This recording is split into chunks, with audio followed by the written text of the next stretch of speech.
Bismillahirrahmanirrahim. Assalamualaikum warahmatullahi taala wabarakatuh. Berita Al-Hijrah 11 Oktober bersama saya Aziza Arifin dan berikut tajuk utama malam ini.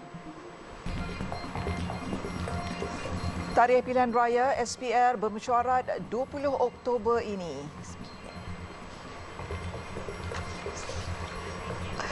Juga bayi 3 bulan ditemui maut, bapa direman.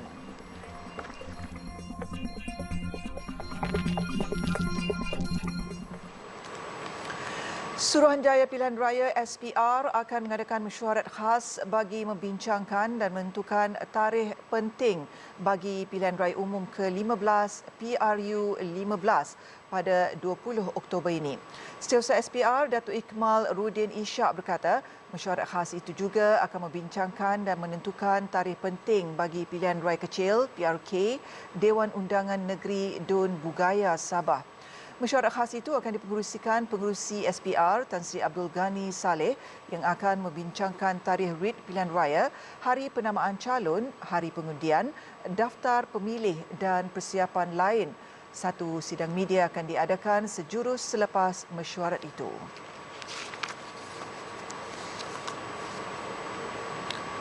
Keputusan Kerajaan Negeri Pahang untuk membubarkan Dewan Undangan Negeri DUN belum dimuktamadkan. Menteri Besar Pahang Datuk Seri Wan Rosdi Wan Ismail berkata beliau masih belum menerima tarikh untuk menghadap pemangku Raja Pahang Tengku Hassanal Ibrahim Alam Shah Al-Sultan Abdullah Riayatuddin Al-Mustafa Billah Shah berhubung status Dewan Undangan Negeri DUN Pahang. Saya tak dapat tarikh tuanku lagi. Nak menghadap belum dapat lagi? Belum. Kasi berkenaan calon Dalam proses lah. Calon PRU ni ada muka-muka baru, berapa persen muka-muka baru akan ditampilkan macam ni? Nanti dulu lah. Belum final lagi. Manifesto tak ada lagi? Bajet kita tu boleh dianggap sebagai manifesto. Bajet kerajaan negeri. Okey, kita jumpa lagi. Minggu ni ke? Wallahualam. Anggaran Tak boleh, saya belum dapat berkenaan menghadap lagi. Mana boleh saya mendahului campur. Tambah beliau, buat masa ini kerajaan negeri masih berfungsi seperti biasa. Beliau berkata demikian kepada media selepas majlis penyerahan jentera kepada pengarah pertanian Pahang di Kuantan pagi tadi.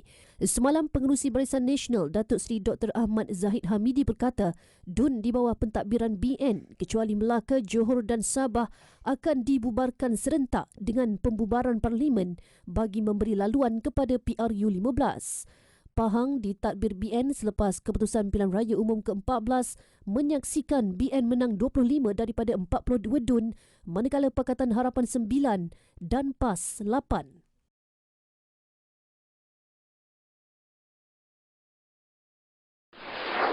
Sementara itu, Menteri Besar Datuk Seri Saarani Muhammad akan menghadap Sultan Perak Sultan Nazrin Shah di Istana Kinta jam 2 petang esok bagi mendapatkan perkenan pembubaran Dewan Undangan Negeri DUN. Bagaimanapun, mesyuarat mingguan kerajaan negeri akan diadakan seperti biasa pagi esok sebelum beliau menghadap Sultan Perak pada sebelah petang. Sebarang kenyataan rasmi berhubung pembubaran DUN dijangka akan dikeluarkan pihak istana. DUN Perak kini dianggotai 25 kerusi dari Barisan Nasional, DAP 15, Amanah 5, Bersatu 4, PAS 3, PKR 3, PBM 3 dan Bebas 1. Di Perlis, pembubaran DUN dijangka dibuat selepas pembentangan rang undang-undang RUU Anti Lopak Parti pada sidang DUN Khamis ini. Menteri Besar Datuk Seri Azlan Man berkata, sembah maklum kepada Raja Perlis Tuanku Said Sirajuddin Putra Jamalul Lail akan dibuat dalam masa terdekat bagi menentukan tarikh sesuai pembubaran DUN negeri itu. Sultan Selangor Sultan Sharafuddin Idris Shah menasihatkan kerajaan negeri itu untuk segera menyelesaikan isu melibatkan kepentingan rakyat termasuk projek tebatan banjir serta pembangunan semula Kompleks Sukan Shah Alam sebelum membubarkan Dewan Undangan Negeri DUN. Menteri Besar Datuk Seri Amiruddin Syari berkata, perkara itu dizahirkan Sultan Selangor ketika beliau menghadap baginda hari ini yang juga merupakan pertemuan lazim bagi membincangkan soal pembangunan serta pengurusan ekonomi negeri. Politik bernama Datuk Seri Amiruddin berkata, baginda menasihatkan agar kerajaan negeri menyegerakan apa yang patut dilakukan sebelum melaksanakan pembubaran DUN.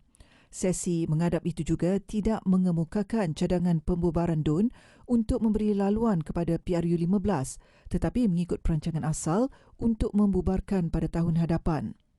Terdahulu, Datuk Seri Amiruddin tiba di istana itu bagi menghadap Sultan Selangor pada 10.05 pagi dan pertemuan itu berlangsung selama kira-kira 2 jam. Media malam tadi melaporkan Amiruddin berkata keputusan tidak membubarkan DUN itu juga telah dibincang bersama Sultan Selangor sejak 3 bulan lalu dan katanya Sultan Sharafuddin turut diberi gambaran bila kerajaan negeri akan dibubarkan. Selain itu, Amiruddin berkata pembentangan Belanjawan Negeri 2023 serta persidangan DUN yang dijadualkan berlangsung 28 Oktober hingga 10 November ini dijangka akan ditangguhkan bagi memberi laluan kepada PRU 15. Pembubaran Parlimen yang diumumkan Perdana Menteri Datuk Seri Ismail Sabri Yaakob semalam menandakan bahawa mandat kembali dipulangkan kepada rakyat pada PRU ke-15. Datuk Seri Ismail berkata keputusan itu satu penawar ampuh bagi negara untuk menzahirkan kestabilan politik dan mewujudkan kerajaan teguh dan dihormati. Adakah ia mampu direalisasi? Untuk jawapan bagi persoalan itu, kita bersama penganalisis politik dari Universiti Utara Malaysia UUM, Profesor Dr. Muhammad Fuad Othman yang kita hubungi menerusi talian Skype. Assalamualaikum, Prof. Waalaikumsalam, Hajar. Baik, Prof. Antara sebablah yang dikatakan sebab pembubaran Parlimen kali ini dibuat ialah bagi menoktahkan pelbagai tuduhan bahawa pemerintahan hari ini sebagai kerajaan pintu belakang atau juga disebut sebagai tebuk atap. Jadi adakah PRU 15 ini dijamin akan membentuk satu kerajaan yang stabil atau akan wujud lagi drama-drama seperti sebelum-sebelum ini? Silakan, Prof. Baik, Hajar. Rahim.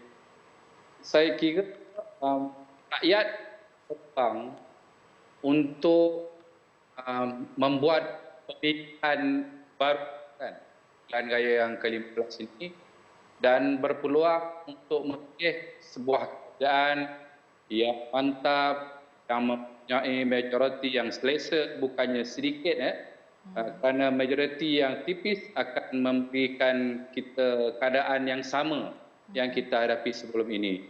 Jadi saya kira rakyat berpeluang untuk cuba memilih kerajaan yang terbaik. Tapi pastinya saya kira cabaran pada kali ini adalah apakah ada mana-mana blok sama blok parti yang boleh mendapat majoriti yang selesa. Itulah dia cabaran pada ini untuk melihat yang mana, adakah Barisan Nasional atau Perikatan Nasional ataupun Pakatan Harapan.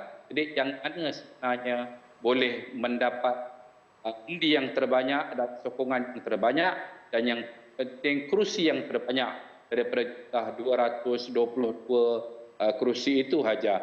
Tapi saya kira rakyat kalau boleh sudah tidak mahu lagi lah melihat episod politik yang telah kita tontoni dan kita jalani sepanjang selepas daripada PRU yang ke-14 dan kita berharap dengan adanya pilihan raya kali ini kita akan dapat memilih kerajaan yang kuat, yang stabil dan boleh membawa negara ke hadapan seterusnya. Hajar Azizah. Baik, terima kasih insya-Allah ya. Satu lagi Prof, satu lagi cabaran ataupun isu yang diketengahkan ini adalah dari segi ramai pihak yang mempertikaikan PRU ke-15 ini kerana mendakwa waktu yang tidak begitu sesuai kerana lazimnya hujung tahun kita tahu banyak negeri dilanda banjir. Jadi pandangan Prof sendiri, adakah akan wujud impak yang besar jika PRU dibuat tahun ini berbanding dibuat tahun depan? Silakan, Prof. Saya kira Jatiza, dia pilihan raya ni dia tidak ada masa yang paling sesuai. Maknanya masa mana yang boleh dibuat, kita boleh melihat kalau sebagai contohnya pihak kerajaan, pastinya dia akan memilih masa yang bersesuaian dan boleh memberikan kelebihan kepada dia kan. Sebab kalau kita lihat persoalannya adakah buat tahun ini ataupun buat tahun depan, yang mana lebih baik. Ada yang juga mengatakan bahawa kalau buat tahun ini cabaran yang akan kita hadapi adalah monsun dan musim tengkujuh yang mana rakyat akan hadapi banjir, ada yang kata banjir besar bermula bulan November nanti. Tetapi ada juga cabaran kalau dia dibuat pada tahun hadapan. Contohnya banyak para ekonomis telah menjangkakan keadaan ekonomi akan sedikit meleset, khususnya pada suku yang kedua pada tahun depan. Jadi saya kira itulah dia dilema yang ada pada kerajaan ini, sama ada nak buat sekarang ataupun nak buat tahun depan. Jadi saya kira mungkin pihak kerajaan dan SPR telah pun membuat kajian yang menyeluruh dengan keadaan iklim yang akan kita hadapi. Jadi saya kira mungkin dia akan buat 2 minggu yang terawal daripada November lah untuk mengelakkan musim tujuh yang biasanya akan tiba bermula tengah November sehinggalah ke bulan 1 ataupun bulan 2, Azizah. Ya. Baik, tadi Prof juga ada menyebutkan tentang hasrat kita ya daripada PRU ke-15 ini adalah untuk membentuk satu kerajaan yang stabil. Jadi ramalan daripada Prof sendiri dari situasi politik ketika ini, adakah mudah pencaturannya bagi sesebuah parti untuk membentuk majoriti mudah dan sekaligus membentuk kerajaan? Saya rasa cabaran yang akan dilalui oleh semua blok-blok politik adalah yang pertama, yang mana ingin memastikan jumlah turun itu bagus. Kan kalau kita kata baik, voting rate itu baik, misalnya di antara 70 hingga 85% bagaimana. Dan cabaran yang teruk adalah bagaimana untuk kita melihat undi-undi daripada pengundi yang baru didaftarkan. Apabila kerajaan telah meluluskan akta undi 18 itu, bukan sahaja dia telah membawa masuk senarai para pengundi baru yang didangkakan berjuta-juta, tetapi juga pengundi-pengundi orang lama yang tidak pernah mengundi. Jadi pola pengundian itu nampaknya belum lagi begitu pasti. Jadi itulah dia cabarannya. Tapi saya kira dengan kebijaksanaan dan pengalaman yang ada di blok-blok parti ini, pastinya akan ada perbincangan, dan apabila telah selesai pilihan raya dan kita tahu berapa jumlah kerusi yang telah dimenangi oleh pihak-pihak yang tertentu, maka pastinya akan ada perbincangan realignment, bagaimana untuk membentuk suatu kerajaan yang ampuh, yang kukuh, dan bukan sahaja boleh survive sampai pilihan raya ke-16 hopefully, tapi juga boleh membawa negara keluar daripada masalah sekarang ini. Baik, terima kasih diucapkan di atas penjelasan Prof itu tadi. Apapun kita berharap PRU ke-15 ini akan berjalan dengan lancar. Baik, nampaknya itu saja masa yang kita ada. Kita ucapkan berbanyak terima kasih kepada Profesor Dr. Muhammad Fuad Othman, penganalisis politik dari Universiti Utara Malaysia. Terima kasih, Prof. Terima kasih, Azizah. Tindakan tidak wajar 12 Menteri Kabinet yang memutuskan warkah kepada Yang di-Pertuan Agong mencetuskan ketidakharmonian dalam pentadbiran kerajaan. Perdana Menteri Datuk Seri Ismail Sabri Yaakob berkata, tindakan Menteri Terbabit jelas membelakangkan institusi Perdana Menteri yang mana pelantikannya diperkenan Yang di-Pertuan Agong, sekaligus mengikis semangat solidariti dalam pentadbiran kerajaan. Dalam kenyataan petang tadi, Datuk Seri Ismail berkata, ada juga dalam kalangan jemaah menteri yang membuat kritikan secara terbuka terhadap keputusan dan dasar kerajaan.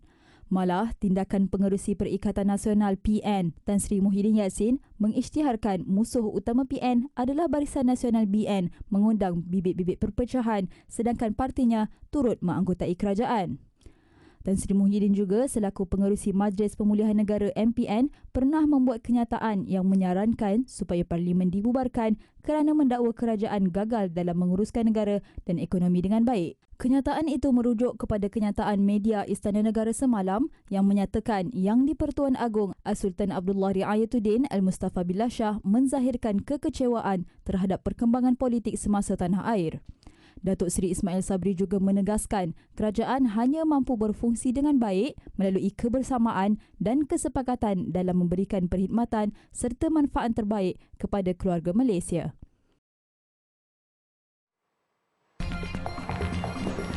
Kereta dirempuh, 2 beranak maut.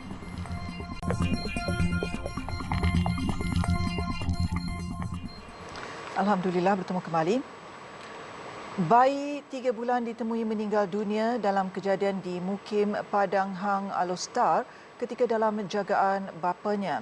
Bapa mangsa kemudian ditahan polis dan direman selama 7 hari untuk membantu siasatan. Ketua Polis Kedah, Datuk Wan Hassan Wan Ahmad ketika dihubungi memaklumkan mayat bayi lelaki itu ditemui di atas katil di dalam bilik ketika serbuan di rumah suspek. Ibu bayi terbabit yang hanya mahu dikenali sebagai Kamalia, 22 tahun berkata, sebelum kejadian, dia terpaksa keluar dari rumah sejak 4 Oktober lalu kerana tidak tahan dengan sikap suaminya yang sering memukulnya. Dia juga tiada pilihan selain meninggalkan 3 anak iaitu masing-masing berusia 1 tahun, 6 tahun serta bayi lelaki berusia 3 bulan sebelum membuat laporan polis. Suami dah mengamuk lah nak pergi ambil dia tu. Lepas tu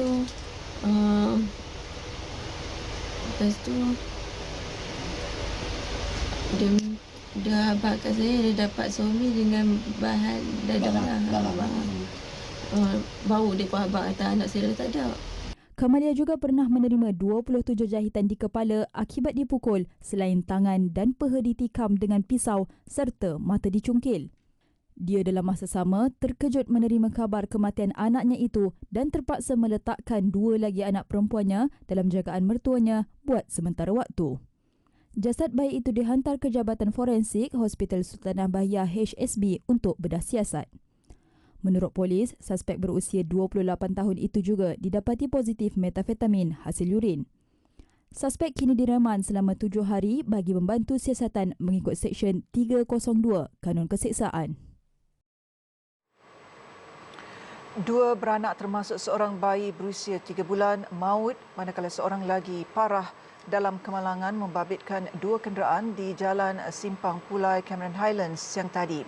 Mangsa Nur Syahira Muhammad Fadil, 23 tahun dan bayinya yang menaiki Pro 2 Myvi disahkan maut di tempat kejadian selepas dilanggar kereta jenis Mercedes. Jabatan Bomba dan Penyelamat Malaysia JBPM Perak memaklumkan pihaknya menerima panggilan sekitar jam 12.46 tengah hari sebelum mengarahkan sepasukan anggota bergegas ke lokasi kejadian. Suami mangsa 23 tahun dilapor cedera parah akibat tersepit di bahagian pemandu dan dikejarkan ke Hospital Raja Pemaisuri Bainun Ipoh. Pemandu lelaki yang menaiki Mercedes tersebut hanya mengalami kecederaan ringan. Operasi menyelamatkan mangsa tamat pada jam 12.54 tengah hari. Seorang kanak-kanak maut selepas kereta dipandu bapanya melanggar belakang lori di Jalan Besar Rancangan Tanah Belia RTB Bukit Canggang menuju lapangan terbang antarabangsa Kuala Lumpur KLIA pagi tadi. Jurucakap Jabatan Bomba dan Penyelamat JBPM Banting berkata pihaknya menerima panggilan pada jam 10.58 pagi dan tiba di tempat kejadian pada jam 11.16 pagi. Nahas membabitkan sebuah kereta Pro 2 Kelisa dinaiki 2 beranak yang melanggar belakang lori 3 tan berhampiran lampu isyarat.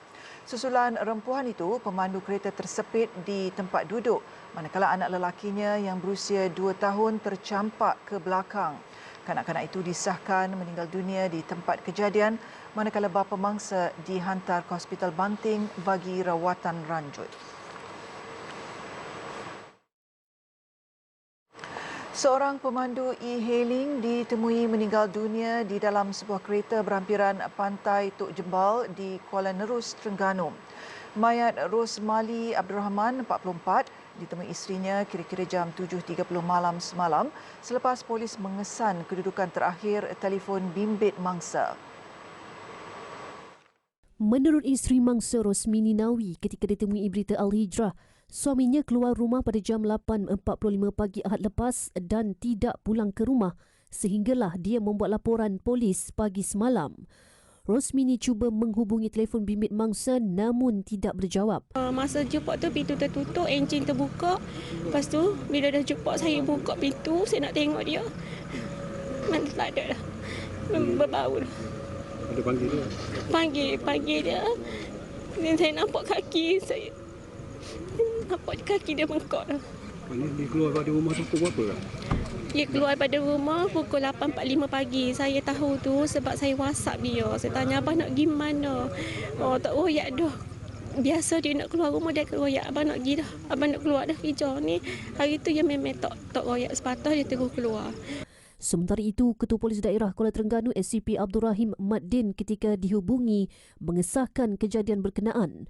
Katanya mayat mangsa dihantar ke unit forensik Hospital Sultanah Nur Zahirah di Kuala Terengganu untuk bedah siasat. Sebuah ban berhampiran Pekan Tanjung Karang pecah ketika kerja-kerja menaik taraf benteng sedang dijalankan dan menyebabkan limpahan air di kawasan berdekatan.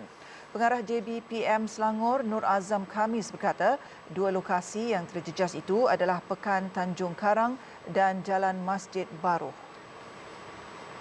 Kejadian berlaku kira-kira jam 7 pagi menyebabkan berlaku limpahan air naik ke jalan raya dan kawasan berhampiran.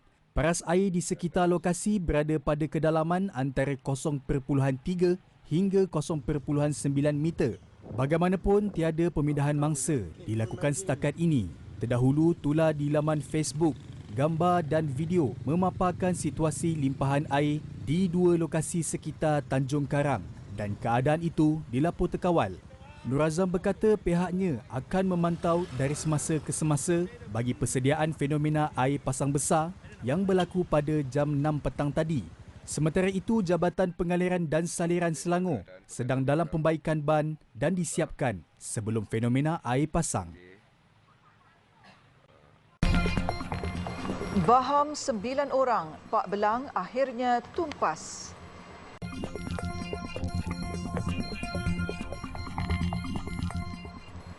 Alhamdulillah bertemu kembali. Kita ke perkembangan luar negara. Kira-kira 500 ikan paus pandu mati selepas terdampar besar-besaran di kepulauan terpencil di Chatham, New Zealand. Usaha menyelamat terhenti selepas kerajaan menolak usaha menyelamat di perairan yang dipenuhi ikan jerung itu. Menurut Jabatan Pemuliharaan, 2 superpot ikan yang terselamat dan terdampar di 2 pulau itu sudah dimatikan. Jumaat lalu, 250 ikan paus pandu ditemui di Pulau Chatham, manakala 240 lagi dilaporkan ditemui di Pulau Pitt 3 hari kemudian. Pihak berkuasa memaklumkan kedudukannya yang jauh dari tanah besar New Zealand menyukarkan operasi menyelamat. Menurut penasihat teknikal marine kerajaan, ikan paus terpaksa dimatikan pasukan terlatih untuk mengelak penderitaan lanjut susulan ancaman serangan jerung. Bangkai akan dibiarkan reput secara semula jadi dan kejadian paus terdampar secara besar-besaran adalah perkara biasa di Kepulauan Chatham. Polis India menembak mati seekor harimau belang yang digelar pemakan manusia di Champaran selepas haiwan ganas itu membaham 9 orang. Harimau itu ditembak mati dalam satu operasi besar-besaran melibatkan 200 orang termasuk penjejak gajah.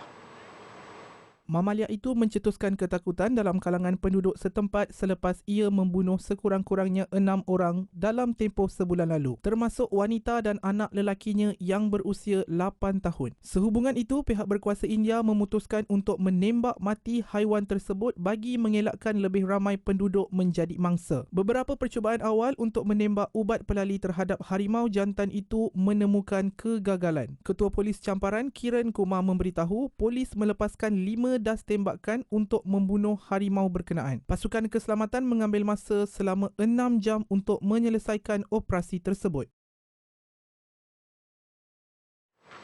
Limpahan air dari utara menuju wilayah tengah Thailand dijangka akan mendatangkan malapetaka kepada masyarakat yang tinggal di sepanjang Sungai Chao Phraya termasuk di ibu negara Bangkok. Ia sekaligus akan memburukkan lagi keadaan banjir di 26 wilayah khususnya di timur laut dan bahagian tengah Thailand dan lebih 154,000 keluarga di 4,354 perkampungan. Empangan Chao Phraya di Chai Nat meningkatkan pelepasan airnya kepada 3,113 meter padu sesaat pada Ahad.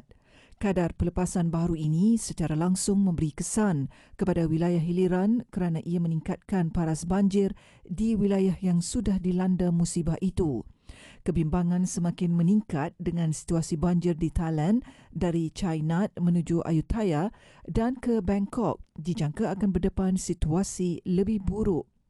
Di Ayutthaya, satu bahagian jalan di antara bandar Ayutthaya dan daerah Sena ditenggelami air semalam selepas empangan Chao Phraya meningkatkan kadar pelepasannya. Kemarin, paras air di Sungai Chao Phraya dan Noi meningkat di wilayah hilir dan limpahan air merebak ke kawasan penempatan di tepi sungai dan jalan raya.